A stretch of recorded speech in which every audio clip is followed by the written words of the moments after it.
पहले जब उनकी सरकार थी उन्होंने कहा था कि देश की संपत्ति पर पहला अधिकार मुसलमानों का है। इसका मतलब ये संपत्ति इकट्ठी करके किसको बांटेंगे? जिनके ज्यादा बच्चे हैं उनको बांटेंगे। एक के पास 200 करोड़, एक के पास 2000, ये नहीं चलेगा। राहुल गांधी चाहते, आपका इंटरप्रिटेशन है। क्या करोगे 200 करोड़? अरे रुक जा भाई, दो ही स्थितियां हैं। 200 करोड़ वाले के कान के नीचे चटाक कंटाप मारो और उससे कहो तू भी 2000 पे आ जा, जल्दी आ। आपके पास जितनी बुद्धि, आपने मुद्दा ढूंढ खोजा, उनके पास जितनी बुद्धि उन्होंने खोज लिया, जनता तय कर देगी। आप भी मीटिंग शीटिंग करके खोज के लाए होगे कि गुरु आपकी क्या उठाएं। बोले आपकी उठा दो, वोट बंद, अब चुनाव नहीं होगा। उनने भी मीटिंग की कि आपकी क्या उठाएं। बोले कांग्रेस आई घर ले जाएगी, मोटरसाइकिल ले जाएगी, खेत छीन लेगी, मंगलसूत्र छीन लेगी। नमस्कार दोस्तों, समाचार 2.0 की एक नए वीडियो में आप लोगों का स्वागत है। दोस्तों आज एक मस्त डिबेट वीडियो लेकर आ गया हो, वीडियो अंत तक देखना।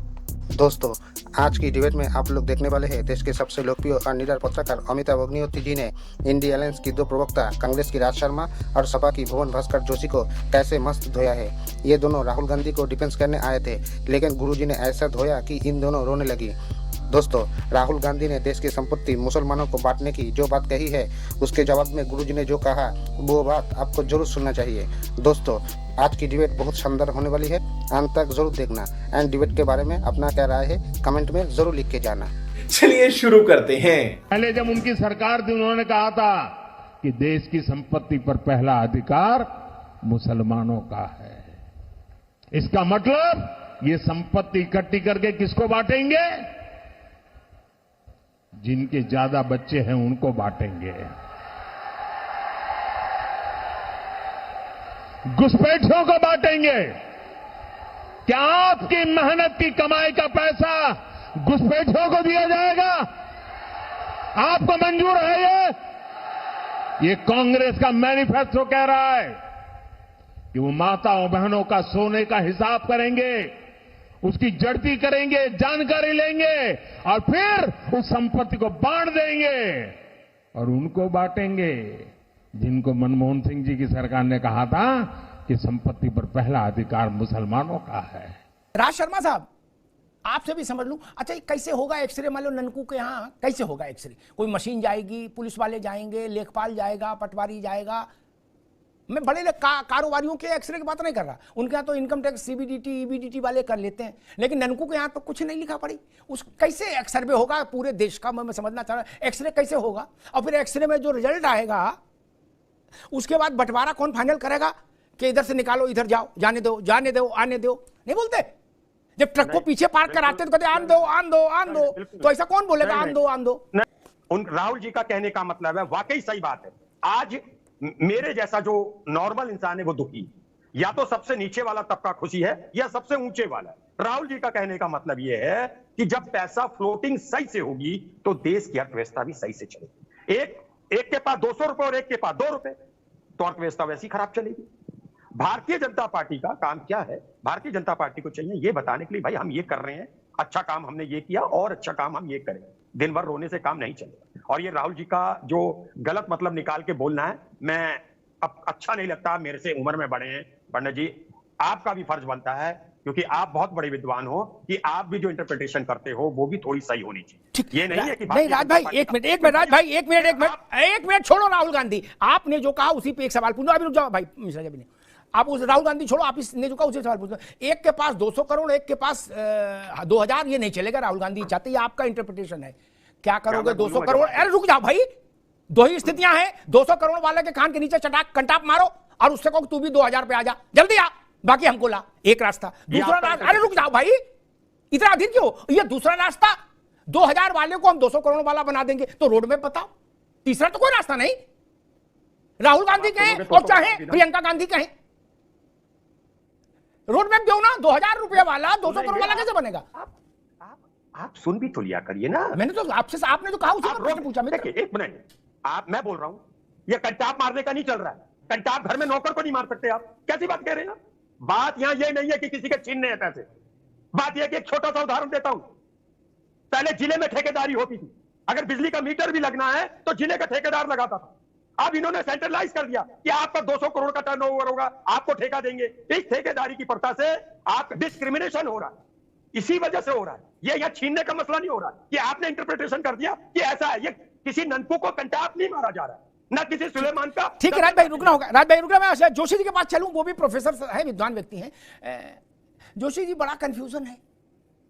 कहा रोज नई संख्या राहुल गांधी मल्लिकार्जुन खड़गे साहब बता देते हैं। कहीं कहते 200 लोगों के हाथ में 80% है, कहीं कहते 300 लोगों के पास में 90% है, कहीं कहते 100 लोगों के हाथ में 80% है संपत्ति। अब वो खटाखट मोड में है राहुल जी, ये भी वो कही रहे खटाखट करूंगा, एक बटन से गरीबी दूर। अब ऐसा तो सुलेमान और लुकमान के पास भी नहीं था फार्मूला, लेकिन राहुल जी लाए। तो फिर ये सवाल तो उठेगा,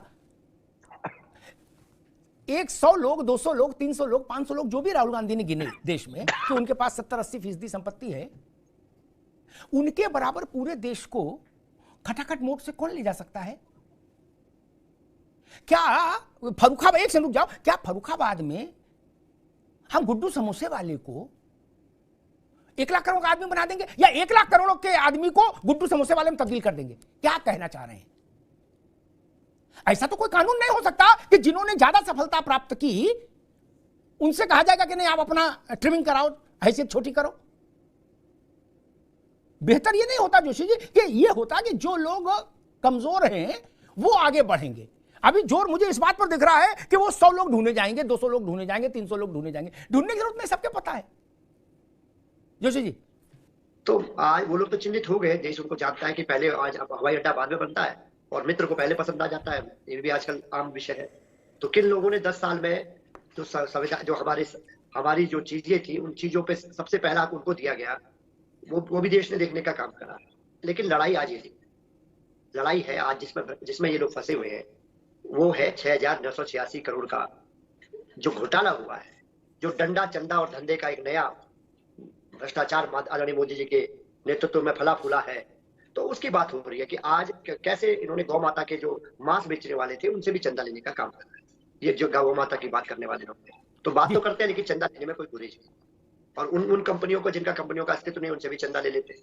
तो ये तो आज जो भ्रष्टाचार की आड़ में हुए हैं उनको जवाब देना। और रोजगार, महंगाई तो उनके लिए मुद्दा है नहीं, क्योंकि इनके मैनिफेस्टो में उसकी बात है नहीं, क्योंकि घर घर में रोजगार दे चुके हैं परीक्षाएं लीक कराकर। जोशी जी, 52 में पहला चुनाव हुआ, तब से लेके आज तक, क्या चाहे मुलायम सिंह लड़े हो, चाहे कल्याण सिंह, चाहे जवाहरलाल नेहरू और चाहे नरेंद्र मोदी, क्या हर चुनाव गरीबी, बेरोजगारी, महंगाई, सड़क, पानी, बिजली पे ही होता है। इसलिए हमको ये ना समझाओ कोई कि अब की मुद्दा ये है। कौन सा चुनाव में मुद्दा नहीं रहा?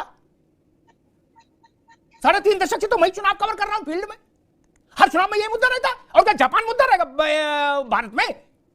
हर आदमी आता नहीं बिल्कुल तेवर के साथ, कहता अब की मेन मुद्दा ये है। मुझे याद आ जाता है कि वो अशरफ जो मारा गया था, वो कह रहा था मेन बात ये है कि गुड्डू मुस्लिम है, इस भाव शैली में बताया जाता। अरे भाई, ये तो मुद्दे हमेशा रहे, नेहरू जी के समय से रहे। तब क्या हुआ? मैं एक बात कहता हूं कि भैया ये चुनाव है, चुनाव बाबू भैया मिश्रा जी, ये चुनाव है, चुनाव। जैसा डमरू आप बजाओगे वैसे ही उससे डबल आवाज का डमरू दूसरा बजाएगा, जान लीजिए। आपके पास जितनी बुद्धि, आपने मुद्दा ढूंढ खोजा, उनके पास जितनी बुद्धि उनने खोज लिया। आप जनता तय कर देगी। आप भी मीटिंग शीटिंग करके खोज के लाए होगे कि गुरु आपकी क्या उठाएं। बोले आपकी उठा दो, वोट बंद, अब चुनाव नहीं होगा। उनने भी मीटिंग की कि आपकी क्या उठाएं। बोले कांग्रेस आई तो घर ले जाएगी, मोटरसाइकिल ले जाएगी, खेत छीन लेगी, मंगलसूत्र छीन लेगी, और दलितों का आरक्षण मुसलमानों को दे देगी। ये लो, पूरी आपने भेजी थी ना, उनने पूरी पे लड्डू रख के वापस कर दिया। अब क्या दिक्कत है? अब हाजमा हो तो पचाओ, नहीं क्यों हिला डाला ना।